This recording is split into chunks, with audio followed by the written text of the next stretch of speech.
Market, કારણ કે જે એક ફ્રાઇડેનું ક્લોઝ તો છે જ, એક ઘટાડો ઓવરઓલ બજારમાં જોવા મળ્યો, પરંતુ ઓવરઓલ ઓવર ધ વીકેન્ડ જે આપણને ડેવલપમેન્ટ્સ બજાર માટે જોવા મળ્યા છે, જીઓપોલિટિકલ ટેન્શન જે એની સાથે સાથે ગ્લોબલ ફ્રન્ટથી જોઈએ જે એક પ્રેશર છે, અને સૌથી વધારે ક્રૂડમાં જે ઉછાળો જે લેવલ્સ આપણને પહોંચતા બતાવ્યા છે, એને કારણે આજે આપણને એક ચિંતા બજાર પર એક બતાવવાની છે, અને લગભગ જે ગિફ્ટ નિફ્ટી આપણને ખાસું પ્રેશર સૂચવી રહ્યું છે.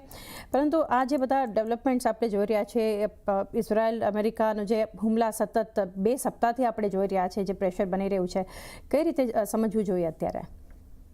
I think કોઈ બી વોરને જનરલી અંડરએસ્ટિમેટ ના કરવું જોઈએ.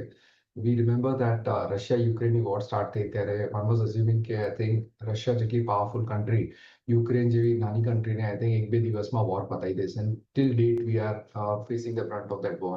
પણ યસ, હવે જે આ US, ઇઝરાયલ, ઈરાનની જે વોર છે એની અંદર I think things are escalating. It is almost 10th day. અને I think આ ઇમ્પોર્ટન્ટ એટલે થઈ જાય છે કારણ કે સ્ટ્રેટ ઓફ હોર્મુઝ જે છે એ કન્ટિન્યુઅસલી બંધ છે, એટલે આઈ થિંક ત્યાંથી global oil supply to the tune of 20% પાસ થાય છે, which is a huge quantity. અને ઇન્ડિયા માટે ત્યાંથી ઓલમોસ્ટ 40% ઓઇલ સપ્લાય છે. અને this is what we have seen in the oil prices કે Brent crude oil from the low 60% up છે, અને મહિનામાં 40% ક્રૂડ વધી જાય. I think that is very very unsettling, કારણ કે આઈ થિંક જે ઇમ્પોર્ટ ડિપેન્ડન્ટ કન્ટ્રીઝ છે, સમર લાઈક ઇન્ડિયા, કે જ્યાં આપણે રિસેન્ટલી લાસ્ટ યર આપણે જોયું કે currency is also depreciated to the tune of 6.5%, અને હવે ઓલ ઓફ અ સડન આટલો બધો સ્પાઇક આવે.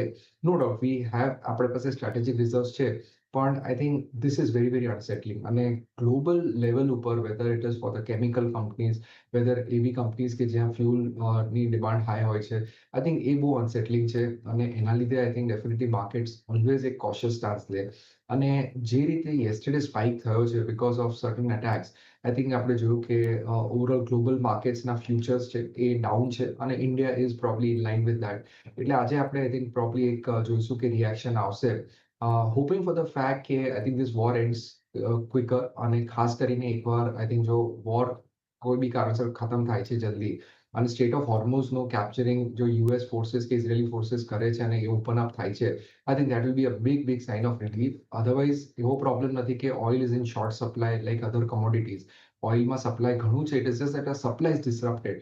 તો any news related to the war ending or the supply disruption getting out, તો એનાથી આપણે જોઈશું કે ગ્લોબલ માર્કેટ્સમાં અને ઇન્ડિયન માર્કેટ્સમાં ખાસ કરીને રિલીફ રેલી આવશે.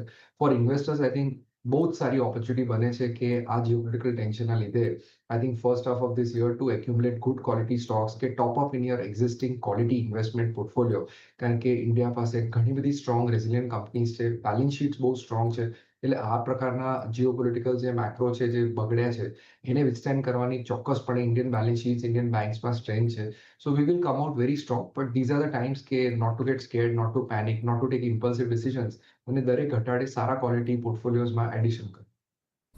તો મુખ્ય તો એ જ સમજવાનું કે દરેક ઘટાડે સારા ક્વોલિટી સ્ટોક્સ આ માર્કેટમાં ખાસ એક ફોકસમાં રાખવા જોઈએ પોર્ટફોલિયોમાં સમાવેશ માટે. એ સાથે